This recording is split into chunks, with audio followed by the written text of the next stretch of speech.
नमस्कार, मैं बालकृष्ण त्रिपाठी चमत्कारों की दुनिया में आप लोगों का एक बार फिर स्वागत करता हूं, अभिनंदन करता हूं, वंदन करता हूं।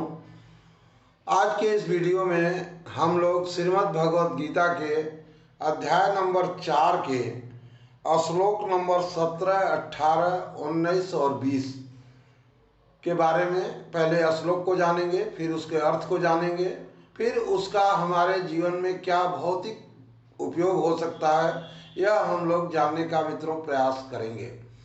अभी तक मित्रों यदि हमारे चैनल को आप लोगों ने सब्सक्राइब नहीं किया है तो कृपया चैनल को सब्सक्राइब करिए, लाइक करिए, शेयर करिए और कमेंट करिए। आपके शेयर और कमेंट का हमारी विशेष प्रार्थना है आप लोगों से। अब हम अपने विषय पर मित्रों बात करते हैं। श्लोक नंबर 17।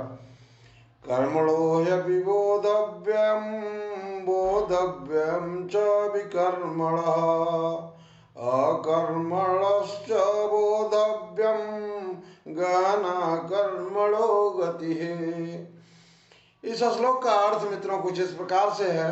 भगवान यह बता रहे हैं, इसके पहले उन्होंने बताया है, पहले के श्लोक में भगवान ने कहा है कि हमें कर्म और अकर्म को अच्छी तरह से जानना चाहिए कि ये क्या होता है। और अर्जुन को भगवान ने ये भी कहा है कि हम आपको जो है कर्म और अकर्म जो है अच्छी तरह से बताएंगे।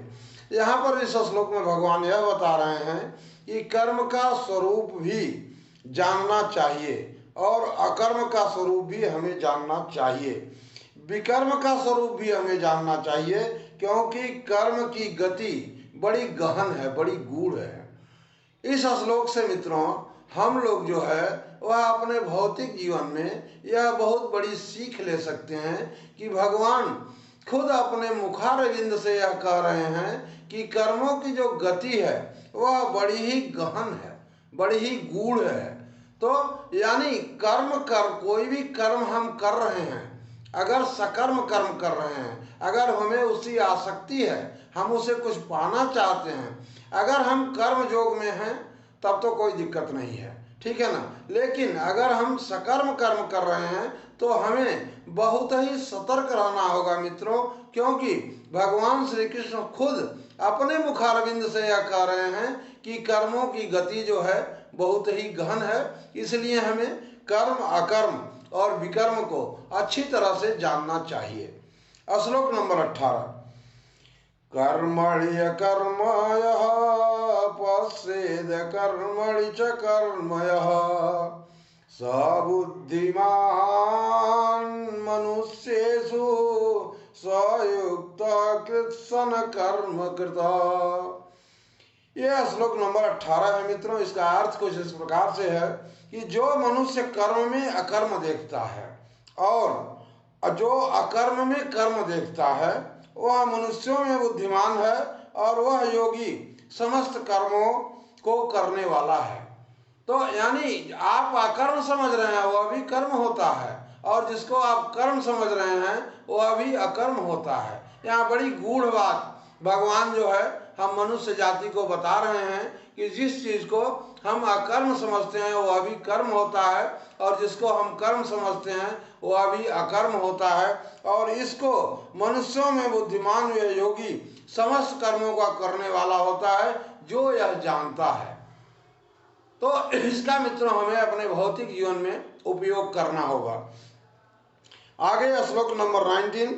यस्य सर्वे समारंभाः काम संकल्प वर्जिताः ज्ञानाग्निर्दग्ध कर्माणं तमाहु पंडितम बुधाः।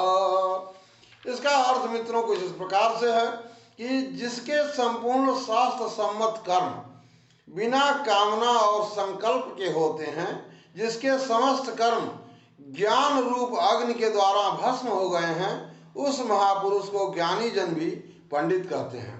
यानी जो व्यक्ति कर्म में अकर्म को और अकर्म में कर्म को देख रहा है वह योगी होता कैसा है, इस श्लोक में भगवान यह बता रहे हैं। जिसको बोल रहे हैं कि संपूर्ण कर्म जो शास्त्र सम्मत कर्म है बिना कामना और संकल्प के, कोई कामना नहीं, हम कार्य कर रहे हैं लेकिन हमारी कोई कामना जो है उससे वह नहीं है कि हमसे ये काम करने से हमको ये चीज मिल जाना चाहिए। यानी कर्म योग में वह पूर्णतया व्यक्ति जो है वह स्थित है।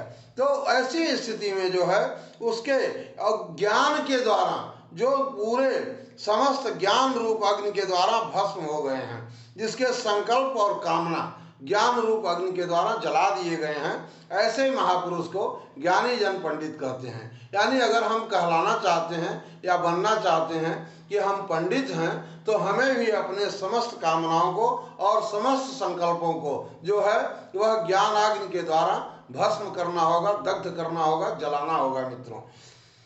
श्लोक नंबर 20। त्यक्त्वा कर्म फलासंगम नित्य तृप्तो निराश्रयः कर्मणे अभिप्रवृत्तोऽपि नैव किंचित करोति सः। यह श्लोक नंबर 20 है मित्रों।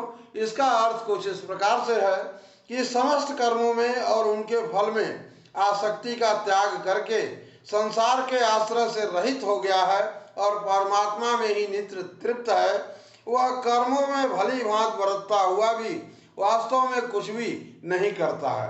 तो मित्रों यह बता रहे हैं भगवान श्री कृष्ण यहाँ पर कि जिसके कर्मों में कोई आसक्ति नहीं है और न उनके फल में कोई आसक्ति है और संसार के त्याग करके संसार के आश्रय से रहित हो गया है, संसार से उसको आश्रय नहीं चाहिए, वह नित्य परमात्मा में ही तृप्त है, ऐसा व्यक्ति जो है कर्मों को करता हुआ भी वास्तव में वह कुछ नहीं करता है। यानी वह कार्य तो कर रहा है लेकिन उसके कार्य अकर्म की श्रेणी में आ गए। यहाँ पर गौर करना होगा हमें, भौतिक जीवन में हमें अपने जानना होगा बहुत अच्छी तरह से कि अगर व्यक्ति जो है कर्म में और कर्म के फल में अगर उसे कोई आसक्ति नहीं है, तो इसका मतलब वह कर्म करते हुए भी अकर्म की श्रेणी में आ रहा है, कार्य करते हुए भी वह जो है वह कुछ भी कर नहीं रहा है मित्रों।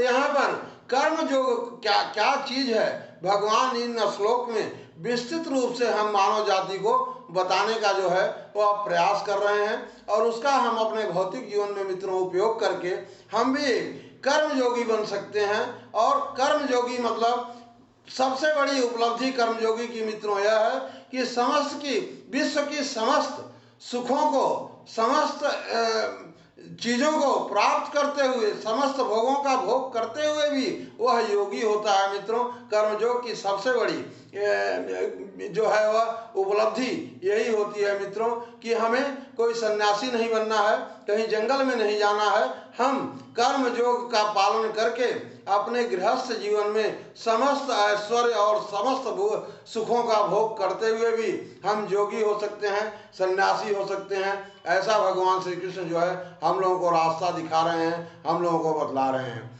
मित्रों हम मिलते हैं अपनी अगली वीडियोज में, तब तक आप लोग अपना अच्छी तरह से ख्याल रखिए। धन्यवाद।